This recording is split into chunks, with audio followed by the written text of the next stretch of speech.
നമസ്കാരം, news prime മലയാളത്തിലേക്ക് സ്വാഗതം. ബി.ജെ.പിയുടെ മുതിർന്ന നേതാവും ലക്നൌവിലെ ലോക്സഭ അംഗം കൂടിയായിട്ടുള്ള രാജ്നാഥ് സിംഗ്, അദ്ദേഹത്തിന് വളരെയധികം വർഷത്തെ പ്രവൃത്തി പരിചയമുണ്ട്. രാഷ്ട്രീയത്തിൽ ബി.ജെ.പിയിൽ വലിയ തോതിൽ തന്നെ അദ്ദേഹത്തിൻ്റെതായ സ്ഥാനം ഉത്തർപ്രദേശ് രാഷ്ട്രീയത്തിലുണ്ട്. അമിത്ഷായും നരേന്ദ്രമോദിയുമൊക്കെ ഈ പറയുന്ന രാഷ്ട്രീയ സാഹചര്യങ്ങളുമായി പൊരുത്തപ്പെട്ട് വരുമ്പോൾ അദ്ദേഹം മുൻകാലങ്ങളിൽ തന്നെ ഉത്തർപ്രദേശിൽ മുഖ്യമന്ത്രിയായിട്ടുള്ള വ്യക്തിയാണ്. അതുപോലെ തന്നെ അദ്ദേഹം ഉത്തർപ്രദേശിൽ നിരവധി തവണ ലോക്സഭ അംഗമായിട്ടുള്ള വ്യക്തി കൂടിയാണ്. അങ്ങനെയുള്ള രാജ്നാഥ് സിംഗിനെ പുകച്ച് പുറത്തു ചാടിക്കാനാണ് ഇപ്പോൾ ബി.ജെ.പി നേതൃത്വത്തിൻ്റെ ആലോചന. അമിത്ഷായെ രണ്ടാമനാക്കണമെങ്കിൽ രാജ്നാഥ് സിംഗിനെ മാറ്റി നിർത്തിയേ മതിയാവുകയുള്ളൂ. അതിനുവേണ്ടിയുള്ള പ്ലാനാണ്. എന്നാൽ രാജ്നാഥ് സിംഗിനെ അങ്ങനെ മാറ്റാൻ കഴിയില്ല എന്ന് തന്നെ RSS വ്യക്തമാക്കിയിരിക്കുന്ന സാഹചര്യത്തിൽ നരേന്ദ്രമോദിക്കും അമിത്ഷായ്ക്കും ഒരുപോലെ തിരിച്ചടിയാണ്. രാജ്നാഥ് സിംഗ് മുൻകാലങ്ങളിൽ ഒരു അദ്വാനി പക്ഷക്കാരനായിരുന്നു എന്നുള്ളത് എടുത്തു പറയേണ്ട ഒരു കാര്യമാണ്.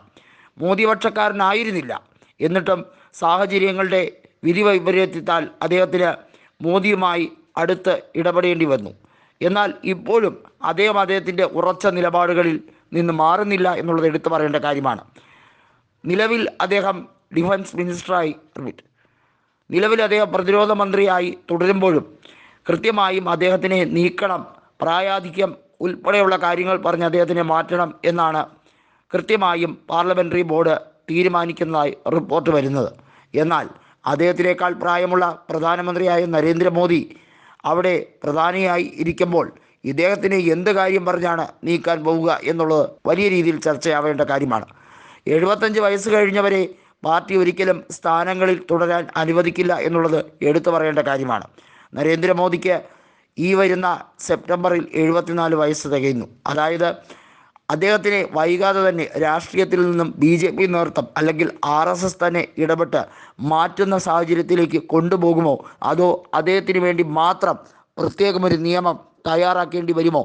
ഇത്തരം കാര്യങ്ങൾ വലിയ രീതിയിൽ ചർച്ചയാവുകയാണ്. രാജ്നാഥ് സിംഗിനെ പ്രായം പറഞ്ഞ് രാഷ്ട്രീയത്തിൽ നിന്ന് മാറ്റുകയാണെങ്കിൽ വെറും 1 വയസ്സിന് മാത്രം മോദിയുമായി വ്യത്യാസമുള്ള രാജ്നാഥ് സിംഗിൻ്റെ രാഷ്ട്രീയ ഭാവിയെ തകർക്കാൻ ശ്രമിച്ചാൽ അദ്ദേഹം അടങ്ങിയിരിക്കില്ല എന്ന് തന്നെയാണ് അദ്ദേഹത്തിൻ്റെ അനുകൂലികൾ കൃത്യമായി തന്നെ വ്യക്തമാക്കുന്നത്.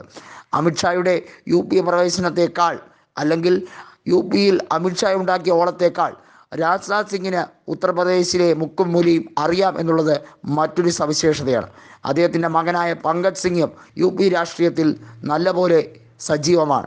ഈ 2 കാരണങ്ങളാൽ അദ്ദേഹത്തിൻ്റെ പ്രത്യേകമായ പ്രായം ഉൾപ്പെടെ പരിഗണിച്ച് അദ്ദേഹത്തിനെ മാറ്റി നിർത്തുകയോ അല്ലെങ്കിൽ അദ്ദേഹത്തിനെ മറ്റെന്തെങ്കിലും സ്ഥാനം കൊടുത്ത് അലങ്കരിക്കുകയോ ചെയ്താൽ അതിൽ തൃപ്തിപ്പെടില്ല എന്നുള്ള കാര്യം വ്യക്തമാണ്.